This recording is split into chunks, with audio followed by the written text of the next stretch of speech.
A lot of us remember 25th June 1983 for the historic victory, India winning the World Cup at Lord's for the very first time. Now, a lot of people don't know that on this very day, there was another significant moment in Indian cricket history that in fact happened just before the start of this final. This is the story of how an insulted Indian's anger gave rise to one of the most important events in cricketing history. Before we get into this video, definitely hit that subscribe button. We've just crossed 30,000 subscribers and we'd love if you could hit that subscribe. Now, it all started just before the 1983 World Cup final where India was to take on West Indies in something that was already historic in itself. Not a lot of people had tipped India to be able to make it even to that point in the final, and that was also the case with BCCI's then president N K P Salve. Of course, because of the fact that Salve had not planned for things to go this way, it was a last moment rush and he was looking for some extra passes to watch that final. And as someone would expect, Salve just went to the officials at Lord's and placed his request for these extra passes.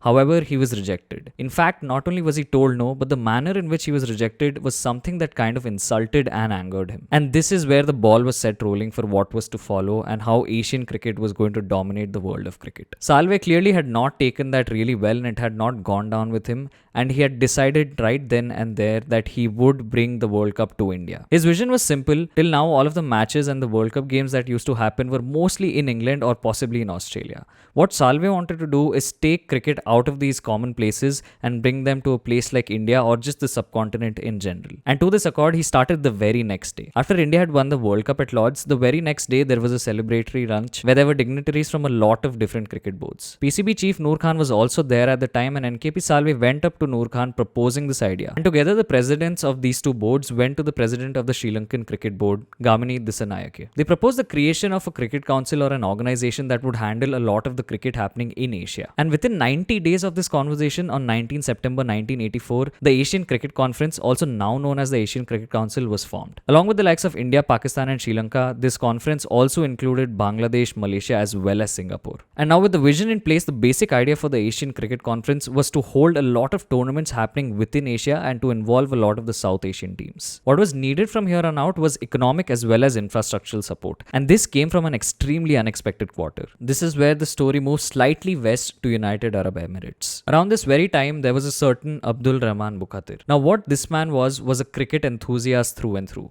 While he had grown up earlier in Pakistan, he'd shifted to UAE and had set up a huge business and was one of the biggest business tycoons at the time. For his love of cricket, Bukhatir was still very much in touch with the game. He would constantly organize matches in Sharjah. Although there was no Sharjah stadium at the time, he would conduct a lot of games of cricket in the Air Force ground. In fact, he was also later responsible for building that very Sharjah stadium itself. And this was also a stadium where a lot of interesting encounters like the Gavaskars 11 versus the Miandad 11 took place. The added fact that he was also from royal patronage just meant that he had a lot of money that he could use for the good of cricket. And the timing of all of this was extremely brilliant, because on one hand you had the Asian Cricket Conference looking to do something big within Asia in terms of cricket, and on the other hand you had Bukhatir with his love for cricket and a lot of money to spend. Together he proposed the idea of the Asia Cup to NKP Salve as well as Noor Khan, and this was where the idea for the Asia Cup was born. On April 6, 1984, less than a year after India had lifted the World Cup in 1983, the first Asia Cup was to take place. It was to happen in the United Arab Emirates at the Sharjah International Cricket Stadium, and it was the first set of ODIs also to be taking place at this particular ground. And unlike some other tournaments like the World Series by Kerry Packer, the ICC recognized this set of matches as official ODIs. The tournament format was simple. It was going to be round robin. There was only 3 teams at the time, that was India, Sri Lanka as well as Pakistan.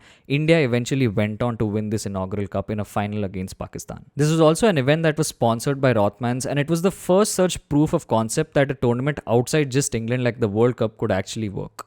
This was one of the first few tournaments outside that World Cup that was actually profitable, and it showed that there could be a cricket pull or something like a cricket World Cup happening even in the subcontinent. With the next cricket World Cup in 1987 still 3 years away, there was ample time for the Asian Cricket Conference to show that they could conduct a tournament of that scale in the subcontinent. What also helped is that this Asian bloc was formed, and this would be crucial when it came to voting and trying to bring the World Cup rights to India. From there on, it was decided that the Asia Cup would be held in every 2-year 2-year intervals, and 1986 also saw another Asia Cup taking place. Of course, India was not a part of this due to geopolitical reasons, but overall it was still a success, and it showed that definitely there is something to be worked with here. And while initially India's request to host the World Cup in India in the subcontinent was rejected, this decision was eventually overturned, and in 1987 India was able to co-host the World Cup. This was a historic landmark because for the first time the World Cup had been taken out of England, and in the future it would dictate a lot of how cricket shapes up as we know it today. India along with Pakistan were the co-hosts in 1987, and just 9 years after that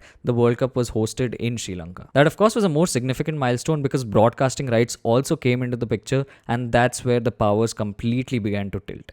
But that's a video for another time. And now the Asia Cup had become a tournament that was regularly organized every 2 years, and it meant that there was a lot of entertainment, a lot of profit, but most importantly the promotion of cricket in Asia. It also helped that there were a lot of new teams at the time that greatly benefited from a tournament like this. Sri Lanka was fairly new to the international cricket scene, and Bangladesh was also just starting to come up. The presence of something like an Asia Cup not only meant a tournament where they could showcase their skills and get better as teams, but it also meant that there was a lot more infrastructure and revenue that was generated at the grassroots levels for these nations. The Asia Cup of course has given us a lot of memorable matches over the years as well. But another important development from this Asia Cup was its extension, that was the Australasia Cup. It took place in 1986, 1990 and 1994, and as you would expect, along with the Asian teams, there was also the representation of Australia as well as New Zealand. This was the one cup that no other team won, only Pakistan won all 3 editions of it, but it was a great tournament and it was not a World Cup. And this clearly meant that the powers had shifted out of England and into the subcontinent because Australia and New Zealand, who were well-established cricketing nations, were also ready to come and play this kind of tournament. The prize money in most of these tournaments was also extremely high for the time, and all in all, it just meant a good model for cricket's development. It has also given some of the most memorable matches that we've seen India-Pakistan encounters to remember. Javed Miandad hitting Chetan Sharma for a 6 off the last ball to win the final for Pakistan. We've seen the recent likes of Virat Kohli scoring a 183, a match-winning knock and one of the best ODI knocks for Indian cricket. The Asia Cup also gave an opportunity to smaller nations like a Bangladesh at the time to be able to host multi-nation tournaments. They also eventually have got a lot better at just playing cricket, and this is evident in the fact that they reached the finals of the Asia Cup in 2012, 2016 as well as 2018. What it also did was help a lot of the nations that were not full members of the ICC. The most recent example of a team that has hugely benefited from this is Afghanistan.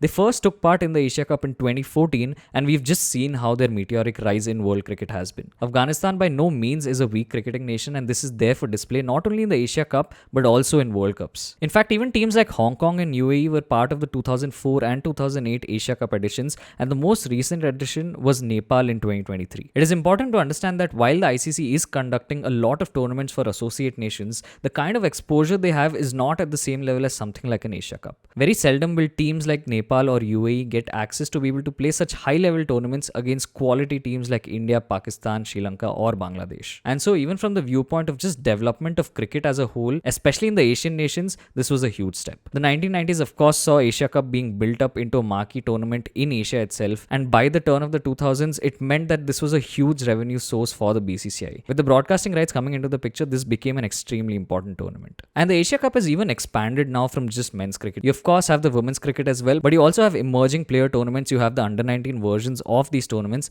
and in general it just means that a lot of talent pools get access to be able to play such a high level tournament. There was also eventually a decision made to have alternating formats for the Asia Cup. Because there's an ODI World Cup every 4 years, it was decided that every 2 years the format would alternate between ODIs and then T20s.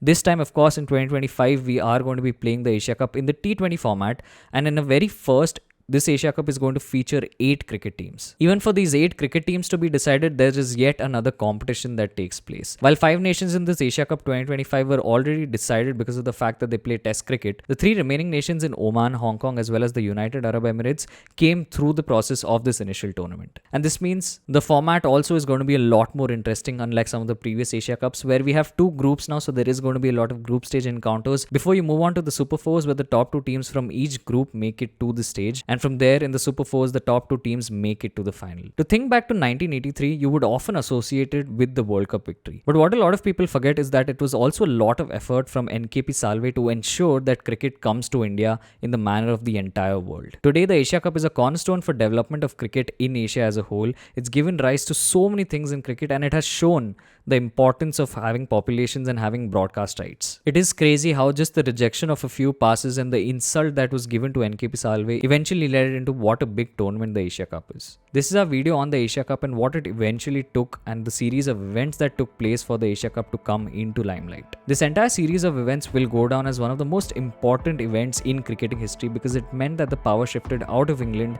and into the hands of the Indian subcontinent. Thank you so much for watching. If you like this video, definitely leave your comments down below, like this video, share it with your friends, but most importantly, subscribe for more such case studies. We've also started memberships, so that's something you can look at for deeper cricketing insights, and definitely hit that hype button so we can push this video out to a lot more people. Thank you so much for watching. Peace.